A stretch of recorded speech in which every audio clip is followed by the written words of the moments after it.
Good morning, everybody. Today we'd like to update our community on the Breasia Terrell case. And at this time, I'd like to introduce our Scott County Attorney Mike Walton.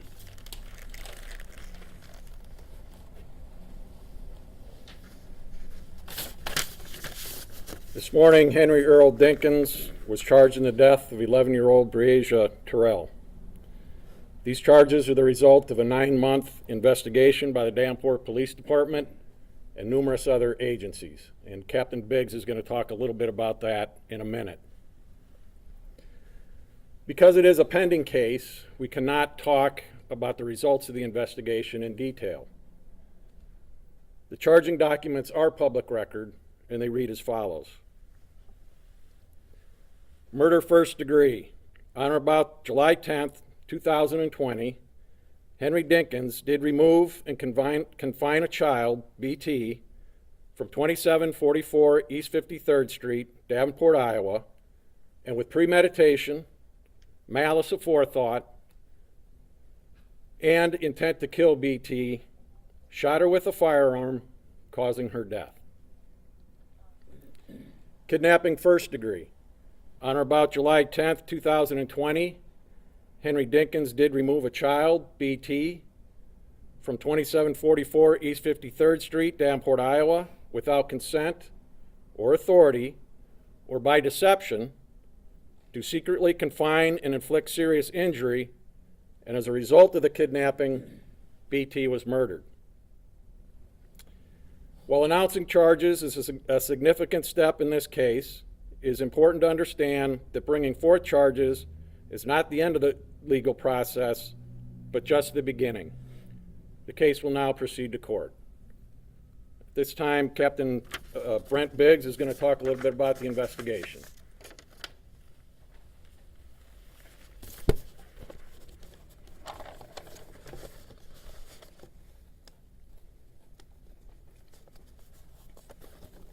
Good morning. I'd like to thank everyone for coming out this morning.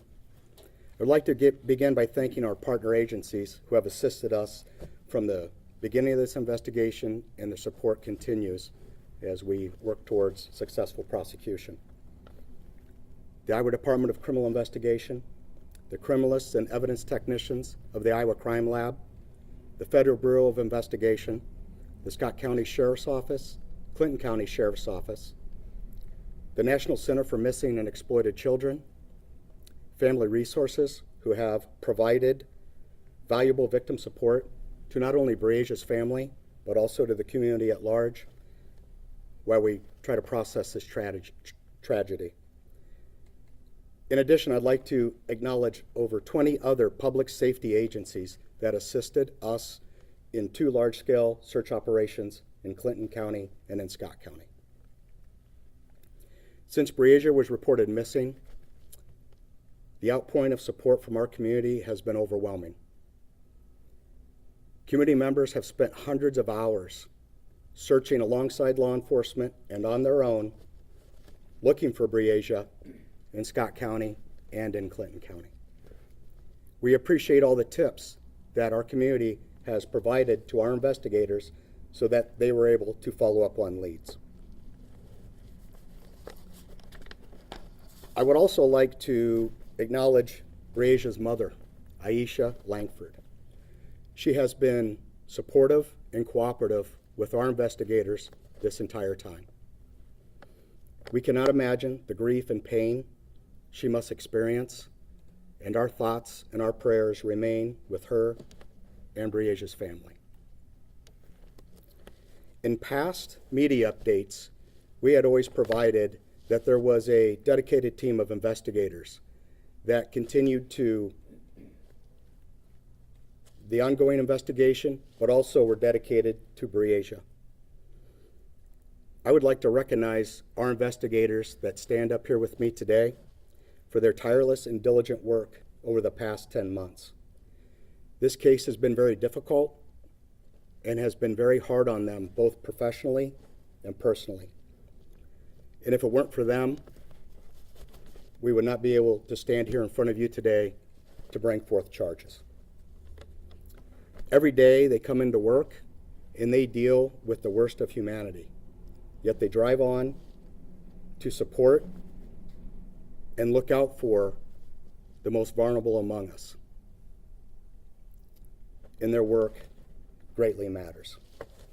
So it is my honor to present to you, when I mention your name, if you just stand up, Lieutenant Kyle Chisholm, who is the Deputy Division Commander of the Criminal Investigation Division. He oversees all major cases.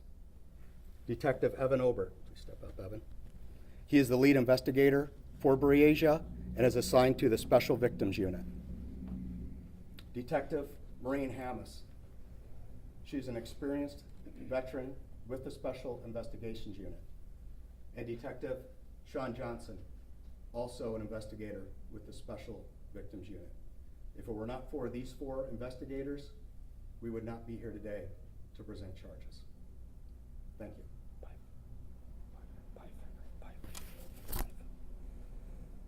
Last but not least, where is he at? My fault. Sergeant Jeff Pfeiffer.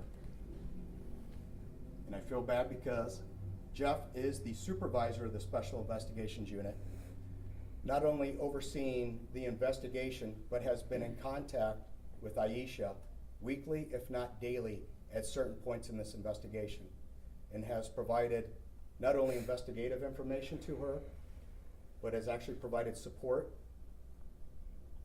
with her and her family this entire time. Thank you.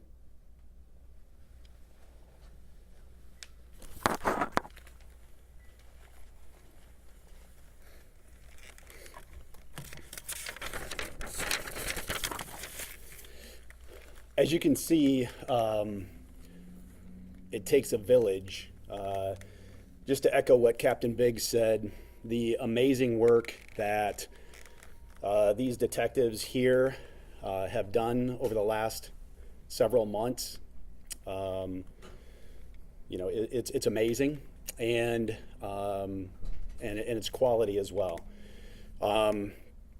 Also, the partnerships that we have in this area.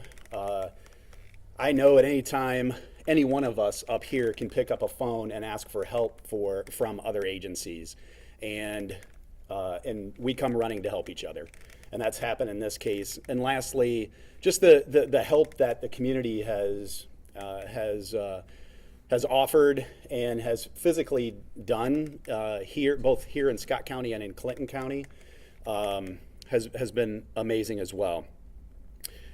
We are going to take some questions, but just remember to maintain the integrity of the investigation. We won't be able to answer any specific investigative questions, but if you do have any questions, we're ready for those.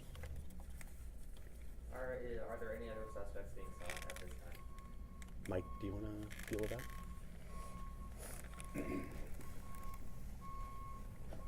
At this time, Mr. Dinkins is the only individual charged. But there's nobody else that you suspect? The investigation is always ongoing. It'll be ongoing till the very end of the case. At this time, Mr. Dinkins is the only one charged.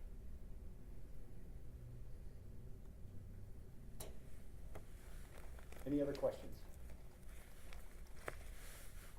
Can you give it, and I understand you have to maintain the integrity of the investigation, but can you give us anything generally about what led to the break that led to the charges?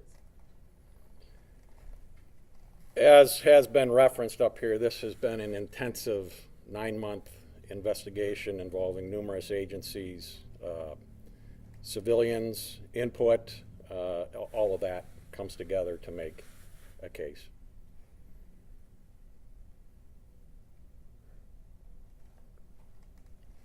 Any other questions by anybody?